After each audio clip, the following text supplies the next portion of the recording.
Foreign education ಯೋಚನೆ ಮಾಡ್ತಾ ಇದ್ದೀರಾ? ವಿಶ್ವದ 125ಕ್ಕೂ ಅಧಿಕ ಪ್ರಮುಖ ಯೂನಿವರ್ಸಿಟಿಗಳನ್ನ ಬೆಂಗಳೂರಲ್ಲೇ ಭೇಟಿ ಮಾಡೋ ಅವಕಾಶ ತಂದಿದೆ ಗ್ಲೋಬಲ್ ಡಿಗ್ರಿ ಸಂಸ್ಥೆ. Hotel Taj, MG road, Bengaluru. November 8 ಬೆಳಿಗ್ಗೆ 11 ಗಂಟೆಯಿಂದ ಸಂಜೆ 5 ಗಂಟೆವರೆಗೆ. ಎಂಟ್ರಿ ಫ್ರೀ ಇರುತ್ತೆ. ಫ್ರೀ ರಿಜಿಸ್ಟ್ರೇಷನ್ಗೆ ಈ ನಂಬರ್ಗೆ ಕಾಲ್ ಮಾಡಿ ಅಥವಾ ಡಿಸ್ಕ್ರಿಪ್ಷನ್ ಮತ್ತು ಪಿನ್ ಕಾಮೆಂಟ್ ನಲ್ಲಿರೋ ಲಿಂಕ್ ಚೆಕ್ ಮಾಡಿ. ಕರ್ನಾಟಕದ ಹೊಸ IT ಪವರ್ ಹೌಸ್ ಮಂಗಳೂರಲ್ಲಿ ಹೊಸ ಟೆಕ್ ಪಾರ್ಕ್. ಬೆಂಗಳೂರಿಗೆ ಟಕ್ಕರ್ ಕೊಡುತ್ತಾ ಬಂದರು ನಗರಿ. ಸ್ನೇಹಿತರೆ, ಮಂಗಳೂರು ದೇಶದ 2ನೇ IT ಕ್ಯಾಪಿಟಲ್ ಆಗಬಹುದಾ? ಇಂಥ ಪ್ರಶ್ನೆ ಈಗ ಕರ್ನಾಟಕದಲ್ಲಿ ಜೋರಾಗಿ ಚರ್ಚೆ ಆಗ್ತಿದೆ. ರಾಜ್ಯ ಸರ್ಕಾರ ಕರಾವಳಿಯ ಹೆಬ್ಬಾಗಿಲು ಮಂಗಳೂರಲ್ಲಿ ಹೊಸ ಟೆಕ್ ಪಾರ್ಕ್ ನಿರ್ಮಾಣ ಮಾಡ್ತಾ ಇದೆ. ಬರೋಬ್ಬರಿ 3 ಲಕ್ಷ ಚದರ ಅಡಿ ಜಾಗದಲ್ಲಿ IT ಕೋಟೆಯನ್ನ ತುಳುನಾಡಲ್ಲಿ ನಿರ್ಮಿಸೋಕೆ ಹೊರಟಿದೆ. ಪಬ್ಲಿಕ್ ಮತ್ತು ಪ್ರೈವೇಟ್ ಪಾರ್ಟ್ನರ್ಶಿಪ್ ನಲ್ಲಿ ರೆಡಿ ಆಗ್ತಿರೋ ಈ ಪಾರ್ಕ್ ಈಗ ಆಲ್ರೆಡಿ ಟೆಂಡರ್ ಹಂತ ಕೂಡ ತಲುಪಿದೆ. ಭವಿಷ್ಯದಲ್ಲಿ ಇದು ಬೆಂಗಳೂರಿಗೆ ಸೀರಿಯಸ್ ಸ್ಪರ್ಧೆಯನ್ನ ಒಡ್ಡಬಹುದು. ಹಾಗಿದ್ರೆ ಏನಿದು ಮಂಗಳೂರು ಟೆಕ್ ಪಾರ್ಕ್? ಇದರಲ್ಲಿ ಏನೇನಿದೆ? ಮಂಗಳೂರಿಂದ ಹೊಸ ಇಕೋಸಿಸ್ಟಮ್, ಟೆಕ್ ಇಕೋಸಿಸ್ಟಮ್ ಡೆವಲಪ್ ಆಗುತ್ತಾ? ಭವಿಷ್ಯದಲ್ಲಿ ಬೆಂಗಳೂರು ಮೇಲಿನ ಒತ್ತಡ ಕಮ್ಮಿ ಆಗುತ್ತಾ? ಮಂಗಳೂರು ಟೆಕ್ ಪಾರ್ಕ್ ನಿಂದ ರಾಜ್ಯಕ್ಕಾಗೋ ಲಾಭಗಳೇನು? ಎಲ್ಲವನ್ನ ಈ ವರದಿಯಲ್ಲಿ ಕ್ವಿಕ್ ಆಗಿ ನೋಡ್ತಾ ಹೋಗೋಣ. ಸ್ನೇಹಿತರೆ, ಕಡೆ ತನಕ ಮಿಸ್ ಮಾಡದೆ ನೋಡಿ. ಸಬ್ಸ್ಕ್ರೈಬ್ ಮಾಡದೇ ಇರೋ ವೀಕ್ಷಕರಲ್ಲಿ ಒಂದು ರಿಕ್ವೆಸ್ಟ್, ದಯವಿಟ್ಟು ವಿಡಿಯೋ ಕೆಳಗಿರೋ ಸಬ್ಸ್ಕ್ರೈಬ್ ಬಟನ್ ಮೇಲೆ ಕ್ಲಿಕ್ ಮಾಡಿ, ಸಬ್ಸ್ಕ್ರೈಬ್ ಮಾಡಿ, ಪಕ್ಕದ ಬೆಲ್ ಐಕಾನ್ ಅಲ್ಲಿ ಕ್ಲಿಕ್ ಮಾಡೋದನ್ನ ಮರಿಬೇಡಿ ಅಂತ ಮನವಿ. ಬನ್ನಿ ಆರಂಭ ಮಾಡೋಣ. 135 ಕೋಟಿ ವೆಚ್ಚ, 11,000 ಉದ್ಯೋಗ. ಟೆಕ್ ಇಂಡಸ್ಟ್ರಿ ಜಗತ್ತಲ್ಲಿ ವೇಗವಾಗಿ ಮುನ್ನುಗ್ತಿರೋ ಕ್ಷೇತ್ರ. ವರ್ಷಕ್ಕೆ 8ರಿಂದ 10% ರೇಟಲ್ಲಿ ಗ್ರೋ ಆಗ್ತಿರೋ ಕ್ಷೇತ್ರ. ಆದರೆ ಈ ಕ್ಷೇತ್ರದಲ್ಲಿ ನಮ್ಮ ಬೆಂಗಳೂರು ಈಗ ಆಲ್ರೆಡಿ ಸಾಕಷ್ಟು ಬೆಳೆದಿದೆ. ಔಟ್ಸೋರ್ಸಿಂಗ್ ಸರ್ವಿಸ್ ವಿಚಾರದಲ್ಲಿ ದೇಶದ ಟೆಕ್ ಕ್ಯಾಪಿಟಲ್, IT ಕ್ಯಾಪಿಟಲ್ ಅಂತ ಕರೆಸ್ಕೊಳ್ತಾ ಇದೆ. ಆದರೆ ಇದರಿಂದ ಬೆಂಗಳೂರಿನ ಮೇಲೆ ಸಾಕಷ್ಟು ಪ್ರೆಷರ್ ಕೂಡ ಆಗ್ತಾ ಇದೆ. ಹೆವಿ ಟ್ರಾಫಿಕ್, 10 ಕಿಲೋಮೀಟರ್ ಟ್ರಾವೆಲ್ ಮಾಡಬೇಕು ಅಂದ್ರೂ ಕೂಡ ಮಿನಿಮಮ್ 30ರಿಂದ 34 ನಿಮಿಷ. ಮಿನಿಮಮ್ ಟ್ರಾಫಿಕ್ ಕಮ್ಮಿ ಇದ್ದಾಗ ಜಾಮ್ ಆದ ಗಂಟೆಗಟ್ಟಲೆ ಬೇಕು, ಪೇಸೇ ಸಾಕಾಗ್ತಿಲ್ಲ. ಜೊತೆಗೆ ಪದೇ ಪದೇ ಇನ್ಫ್ರಾ ಸಮಸ್ಯೆ ಕೂಡ ಕಾಣಿಸ್ಕೊಳ್ತಿದೆ. ಹೀಗಾಗಿ ಬೆಂಗಳೂರಿಗೆ ಪ್ಯಾರಲ್ ಆಗಿ ಇನ್ನೊಂದು ಟೆಕ್ ನಗರವನ್ನ ಬೆಳೆಸಬೇಕು ಅನ್ನೋದು ಸಾಕಷ್ಟು ದಿನಗಳಿಂದ ಹಲವರು ಮಾಡ್ತಾ ಇದ್ದ ಒತ್ತಾಯ. ಈ ಒತ್ತಾಯಕ್ಕೆ ಕಿವಿಗೊಟ್ಟಿರೋ ರಾಜ್ಯ ಸರ್ಕಾರ ಈಗ ಇಂಥ ಒಂದು ಕೆಲಸಕ್ಕೆ ಕೈ ಹಾಕಿದೆ. ಮಂಗಳೂರಲ್ಲಿ ಹೊಸದೊಂದು ಟೆಕ್ ಪಾರ್ಕ್ ನಿರ್ಮಾಣ ಮಾಡೋಕೆ ತಯಾರಿ ನಡೀತಾ ಇದೆ. IT ಸಚಿವ ಪ್ರಿಯಾಂಕ ಖರ್ಗೆ ಇದನ್ನ ಕನ್ಫರ್ಮ್ ಮಾಡಿದ್ದಾರೆ. ಮಂಗಳೂರಿನ ದೇರೆಬಾಯಿಲ್ ಅನ್ನೋ ಪ್ರದೇಶದಲ್ಲಿ ಟೆಕ್ ಪಾರ್ಕ್ ಬರುತ್ತೆ. ಅಲ್ಲಿನ ಬ್ಲೂಬೆರಿ ಹಿಲ್ಸ್ ರಸ್ತೆಯುದ್ದಕ್ಕೂ 3.28 ಎಕರೆ ಜಾಗದಲ್ಲಿ ಟೆಕ್ ಪಾರ್ಕ್ ನಿರ್ಮಾಣ ಆಗುತ್ತೆ. ದೊಡ್ಡದಲ್ಲ, ಸ್ವಲ್ಪ ಚಿಕ್ಕದೆ, 3.28 ಎಕರೆ. ಆದ್ರೆ ತೀರಾ ಸಣ್ಣದು ಅಲ್ಲ. ಒಟ್ಟಾರೆ 3.52 ಲಕ್ಷ ಚದರ ಅಡಿ ಜಾಗದಲ್ಲಿ ಕಟ್ಟಡ ನಿರ್ಮಿಸೋ ಗುರಿಯನ್ನ ಹಾಕೊಳ್ಳಲಾಗಿದೆ. ಆಫೀಸ್ ಸ್ಪೇಸಸ್ನ ಮಾಡ್ತಾರೆ. ಬೇಡಿಕೆ ಜಾಸ್ತಿ ಆದ್ರೆ ಕಟ್ಟಡದಲ್ಲಿನ ಜಾಗವನ್ನ ಇನ್ನಷ್ಟು ಹೆಚ್ಚು ಮಾಡ್ಕೊಳ್ಳೋಕ್ಕೂ ಕೂಡ ಪ್ಲಾನ್ ಇದೆ. ಈ ಯೋಜನೆಗೆ ಸುಮಾರು 135 ಕೋಟಿ ರೂಪಾಯಿ ಖರ್ಚಾಗಬಹುದು ಅಂತ ಅಂದಾಜು ಮಾಡಲಾಗಿದೆ. ಇದರಿಂದ ಪ್ರತ್ಯಕ್ಷವಾಗಿ ಮತ್ತು ಪರೋಕ್ಷವಾಗಿ 11,000 ಉದ್ಯೋಗ ಕ್ರಿಯೇಟ್ ಆಗುತ್ತೆ ಅಂತ ಹೇಳ್ತಿದ್ದಾರೆ. ಇದಕ್ಕಾಗಿ Keonics, Karnataka state electronics development corporation already tender ಕೂಡ ಕರೆದಿದೆ. ಇದೇ ವರ್ಷ ಡಿಸೆಂಬರ್ನಲ್ಲಿ ಟೆಂಡರ್ ಫೈನಲೈಸ್ ಮಾಡೋ ಸಾಧ್ಯತೆ ಇದೆ ಅಂತ ಅಧಿಕಾರಿಗಳು ಹೇಳಿದ್ದಾರೆ. 3 ವರ್ಷದಲ್ಲಿ ಟೆಕ್ ಪಾರ್ಕ್ ನಿರ್ಮಾಣ ಕಾರ್ಯವನ್ನ ಸಂಪೂರ್ಣವಾಗಿ ಮುಗಿಸೋ ಗುರಿಯನ್ನ ಹಾಕೊಳ್ಳಲಾಗಿದೆ. ಪಬ್ಲಿಕ್ ಪ್ರೈವೇಟ್ ಪಾರ್ಟ್ನರ್ಶಿಪ್ PPP ಮಾಡೆಲ್ನಲ್ಲಿ ನಿರ್ಮಾಣ ಮಾಡಲಾಗ್ತಿದೆ. ಅಂದ್ರೆ ಸರ್ಕಾರ ಮತ್ತು ಖಾಸಗಿಯವರು ಸೇರಿ ಇದನ್ನ ಡೆವಲಪ್ ಮಾಡ್ತಾರೆ. ಪ್ರಾಜೆಕ್ಟ್ಗಳು ಫಾಸ್ಟ್ ಆಗಿ ಕಂಪ್ಲೀಟ್ ಆಗೋ ನಿರೀಕ್ಷೆ ಇದೆ. ನಿರೀಕ್ಷೆ ಹೇಳಕ್ಕಾಗಲ್ಲ ಯಾವಾಗ ಮಾಡ್ತಾರೆ ಅಂತ ಹೇಳಿ.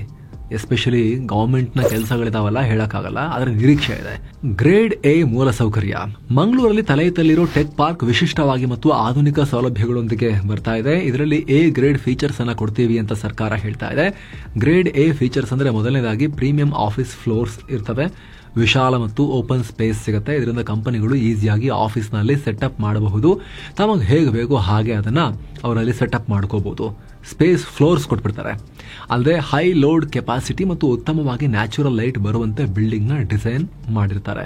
ಅಲ್ಲದೆ ಈ ಕಟ್ಟಡಕ್ಕೆ ಅಮೆರಿಕದ ಗ್ರೀನ್ ಬಿಲ್ಡಿಂಗ್ ಕೌನ್ಸಿಲ್ ನ lead LEED silver sustainability certificate ಕೂಡ ಇರುತ್ತೆ. ಅಂದ್ರೆ ಕರೆಂಟ್ ಖರ್ಚು ಕಮ್ಮಿ ಇರುತ್ತೆ. ಎನರ್ಜಿ ಸೇವಿಂಗ್ ಮೆಥಡ್ಸ್ ಎಲ್ಲ ಯೂಸ್ ಮಾಡಲಾಗುತ್ತೆ. ಜೊತೆಗೆ ಈ ಕಟ್ಟಡ ಹೈ ಕ್ವಾಲಿಟಿ MEP ಅಂದ್ರೆ ಮೆಕ್ಯಾನಿಕಲ್, ಎಲೆಕ್ಟ್ರಿಕಲ್ ಮತ್ತು ಪ್ಲಂಬಿಂಗ್ ಸ್ಟ್ಯಾಂಡರ್ಡ್ಸ್ ನ ಹೊಂದಿರುತ್ತೆ. ಇನ್ನು ಇದರಲ್ಲಿ cafeteria, recreation area, conference hall, meeting rooms ಎಲ್ಲವೂ ಲಭ್ಯ ಇರ್ತವೆ. ಒಟ್ಟಾರೆ ಜಾಗದಲ್ಲಿ 75% ಆಫೀಸ್ ಸ್ಪೇಸ್ ಮತ್ತು ಪಾರ್ಕಿಂಗ್ ಜಾಗ ಇದ್ರೆ ಉಳಿದ 25% ಜಾಗದಲ್ಲಿ ರಿಟೇಲ್, ಹೋಟೆಲ್, ಇವೆಂಟ್ ಹಾಲ್, ಸರ್ವಿಸ್ಡ್ ಅಪಾರ್ಟ್ಮೆಂಟ್ಗಳು ಕೂಡ ನಿರ್ಮಾಣ ಆಗಲಿವೆ ಅಂತ ಸರ್ಕಾರ ಹೇಳ್ತಾ ಇದೆ. ಸೊ ಒಂದು IT ಕಂಪನಿ ಏನೆಲ್ಲ ಬಯಸುತ್ತೋ ಆ ಎಲ್ಲ ಸೌಕರ್ಯವನ್ನ ಕೊಡೋಕೆ ಸರ್ಕಾರ ಅಲ್ಲಿ ಮುಂದಾಗ್ತಾ ಇದೆ. ಇನ್ನು ವರದಿಯಲ್ಲಿ ಮುಂದುವರಿಯುವ ಮುನ್ನ 7 ಸೈನ್ಸ್ ಟೂರಿಸಂ ಕಂಪನಿ ಪುರಿ ಜಗನ್ನಾಥಕ್ಕೆ ಹೊಸ ಟ್ರಿಪ್ ಅನ್ನ ಆಯೋಜನೆ ಮಾಡಿದೆ. 3 ನೈಟ್ 4 ಡೇ ಟ್ರಿಪ್ ಇದು. ಪುರಿ ಜಗನ್ನಾಥ, ಕೋನಾರ್ಕ, ಬಿರಾಜದೇವಿ ಶಕ್ತಿಪೀಠ, ಭುವನೇಶ್ವರ್, ಮುಜಾಫರ್, ಧೌಲಿ, ಉದಯಗಿರಿ ಮತ್ತು ಸ್ಕಂದಗಿರಿ, ಕಟಕ್ ಎಲ್ಲ ಹೋಗೋದಿರುತ್ತೆ. ಕೇವಲ 31,700 ರೂಪಾಯಿ ಮಾತ್ರ. ಹೊರಡೋ ದಿನ ಡಿಸೆಂಬರ್ 9, 2025. ಆಸಕ್ತರು ಈ ನಂಬರ್ಗೆ ಕಾಲ್ ಮಾಡಿ. ಬನ್ನಿ ಈಗ ವರದಿಯಲ್ಲಿ ಮುಂದುವರಿಯೋಣ. ಮಂಗಳೂರಿನ ಅಡ್ವಾಂಟೇಜ್ ಏನು ಸ್ನೇಹಿತರೆ? ಇವಾಗ ನೋಡಿ, ಬೆಂಗಳೂರಿನ ಬೆಳವಣಿಗೆಗೆ ಅದರ ಲೊಕೇಶನ್ ಮತ್ತು ಕನೆಕ್ಟಿವಿಟಿ ಸೇರಿ ಕಂಪನಿಗಳಿಗೆ ಆರಂಭದಲ್ಲಿ ಕಾಣಿಸಿದ ಕೆಲ ಅಡ್ವಾಂಟೇಜ್ಗಳು ಕೊಡುಗೆ ಕೊಟ್ಟಿವೆ. ಹಾಗೆ ಮಂಗಳೂರಲ್ಲಿ ಟೆಕ್ ಇಂಡಸ್ಟ್ರಿ ಅಥವಾ ಯಾವುದೇ ಉದ್ಯಮ ಬೆಳವಣಿಗೆ ಆಗೋದಕ್ಕೆ ಸಾಕಷ್ಟು ಅನುಕೂಲತೆಗಳಿದಾವೆ. ಮೊದಲನೇದಾಗಿ connectivity. Mangaluru well connected city. ಇಲ್ಲಿ ಏರ್ಪೋರ್ಟ್ ಮತ್ತು ರೈಲ್ವೆ ನೆಟ್ವರ್ಕ್ ಚೆನ್ನಾಗಿದೆ. ಜೊತೆಗೆ ಎಕ್ಸ್ಟ್ರಾ ಅಡ್ವಾಂಟೇಜ್ ಅನ್ನೋ ಹಾಗೆ ಸಮುದ್ರ ಮಾರ್ಗ ಕೂಡ ಇದೆ. ಟೆಕ್ ಕಂಪನಿಗಳಿಗೆ ಇದಿಷ್ಟು ಮ್ಯಾಟರ್ ಆಗದೆ ಇರಬಹುದು, ಆದರೆ ಬೇರೆ ಇಂಡಸ್ಟ್ರಿಗಳಿಗೆ ಇಂಪಾರ್ಟೆಂಟ್ ಆಗುತ್ತೆ. ಎರಡನೇದು, ಮಂಗಳೂರು ಎಜುಕೇಷನ್ ವಿಚಾರದಲ್ಲೂ ಕೂಡ ಸ್ಟ್ರಾಂಗ್ ಬೇಸ್ ಹೊಂದಿದೆ. ಇನ್ಫ್ಯಾಕ್ಟ್ ರಾಜ್ಯದಲ್ಲಿ ಅತಿ ಹೆಚ್ಚು ಸಾಕ್ಷರತೆ ಹೊಂದಿರೋ ಜಿಲ್ಲೆ ದಕ್ಷಿಣ ಕನ್ನಡ.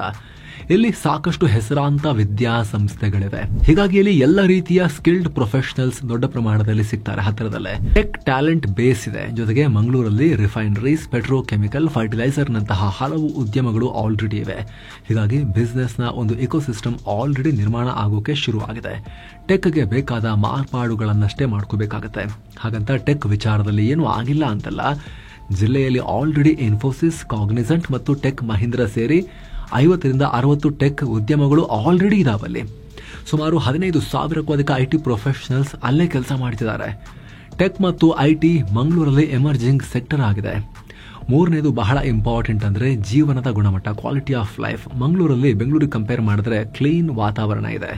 ರಿಪೀಟ್ ಮಾಡ್ತಾ ಇದ್ದೀವಿ, ಬೆಂಗಳೂರಿಗೆ ಕಂಪೇರ್ ಮಾಡಿದ್ರೆ ಮಂಗಳೂರಲ್ಲಿ ಕೆಲ ಕಡೆ ಕ್ಲೀನ್ ಏರ್ ಸಿಗುತ್ತೆ. ಹಾಗಂತ ಎಲ್ಲಾ ಕಡೆ ಮಂಗಳೂರಿನ ಏರ್ ಕ್ಲೀನ್ ಇದೆ ಅಂತಲ್ಲ, ಅಲ್ಲೂ ಕೂಡ ಕಲುಷಿತ ಏರ್ ಇದೆ.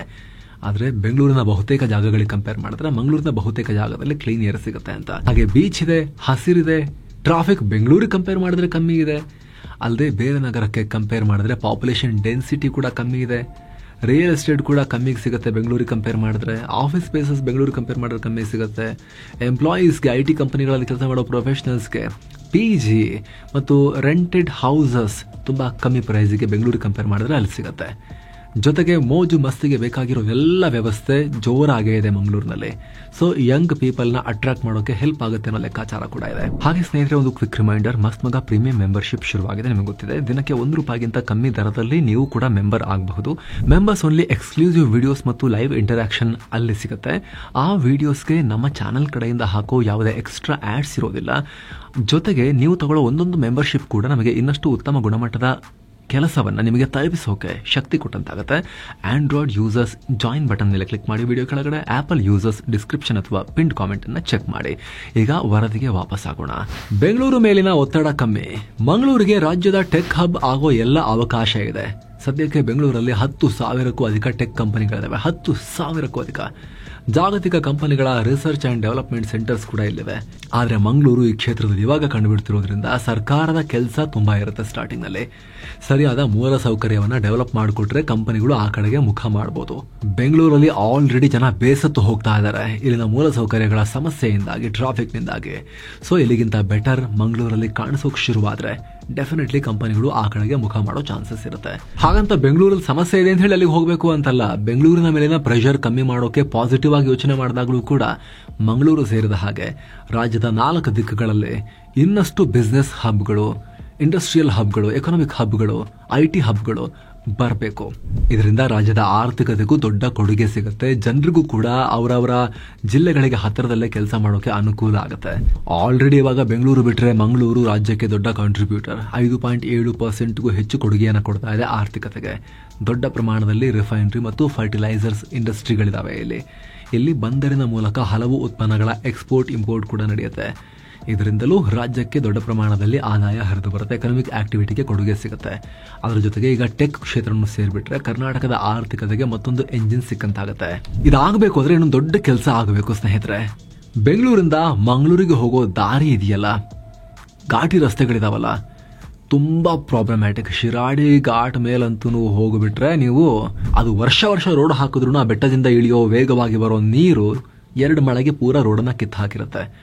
ದೊಡ್ಡ ಪ್ರಮಾಣದ ಹೆವಿ ಟ್ರಕ್ಗಳು ಕೂಡ ಮಂಗಳೂರಿಂದ ಬೆಂಗಳೂರಿಗೆ, ಬೆಂಗಳೂರಿಂದ ಮಂಗಳೂರಿಗೆ ಹೋಗ್ತವೆ. ಪೋರ್ಟ್ ಇರೋದ್ರಿಂದ ಅಲ್ಲಿ ಸಾಗಾಣಿಕೆ ಕೂಡ ಆಗುತ್ತೆ. ರೋಡ್ಗಳು ಬೇಗ ಕಿತ್ತು ಹೋಗ್ತವೆ. ಆ ಘಾಟಿಗಳಲ್ಲಿನ ಟ್ರಾವೆಲ್ಲೇ ದೊಡ್ಡ ತಲೆನೋವು ಇಲ್ಲಿಂದ ಮಂಗಳೂರಿಗೆ ಟ್ರಾವೆಲ್ ಮಾಡೋರಿಗೆ. ಯಾವ ಕಡೆಯಿಂದ ಹೋದ್ರೂ ಘಾಟಿ ಹತ್ತಿ ಇಳಿದೇ ಹೋಗಬೇಕು. ಹೀಗಾಗಿ ಟನಲ್ ರೋಡ್ನ ಪ್ರಾಜೆಕ್ಟ್ ಏನಿದೆ, ವೇಗವಾಗಿ ಬೆಂಗಳೂರಿಂದ ಈ ಪಶ್ಚಿಮ ಘಟ್ಟಗಳ ಪ್ರದೇಶ ತನಕ ಹೋಗಿ ಅದರ ಅಡಿಯಿಂದ ಹೋಗಿ ಸೀದಾ ಕರಾವಳಿ ತಲುಪೋಕೆ ಸಾಧ್ಯ ಆದರೆ ಆಲ್ರೆಡಿ ಏನು ಪ್ಲಾನ್ ಇದೆ, ನಾವು ಈ ವರದಿಯಲ್ಲಿ ಮಾಹಿತಿ ಕೊಟ್ಟಿದ್ವಿ ಇದಕ್ಕೆ ಸಂಬಂಧಪಟ್ಟಂತೆ, ಅದು ಜಾರಿ ಆಯಿತು ಅಂದರೆ ಬೆಂಗಳೂರು ಮಂಗಳೂರು ನಡುವೆ ಕನೆಕ್ಟಿವಿಟಿ ತುಂಬ ಚೆನ್ನಾಗಿ ಆರಾಮಾಗಿ ಏನು ಉದ್ದೇಶ ಇದೆ ಇದು ಮಂಗಳೂರನ್ನ ಕೂಡ ಸೆಕೆಂಡ್ IT ಹಬ್ ಆಗಿ ಬೆಳೆಸೋದು, ಅದು ಈಡೇರೋಕೆ ದೊಡ್ಡ ಬಲವನ್ನ ಇದು ಕೂಡ ಕೊಡುತ್ತೆ. ನಿಮಗೇನು ಅನ್ಸುತ್ತೆ ಸ್ನೇಹಿತರೆ, ಕಾಮೆಂಟ್ ಮಾಡಿ ತಿಳಿಸಿ ನಿಮ್ಮ ಒಪಿನಿಯನ್. ಹಾಗೆ ಆಗ್ಲೇ ಹೇಳಿದ ಮಸ್ಮಗ ಪ್ರೀಮಿಯಂ ಮೆಂಬರ್ಶಿಪ್ ನಲ್ಲಿ ಆಸಕ್ತಿ ಇರೋರು ಅದನ್ನ ಕನ್ಸಿಡರ್ ಮಾಡಬಹುದು. ಮತ್ತೆ ಭೇಟಿ ಆಗ್ತಿರೋಣ. ನಮಸ್ತೆ.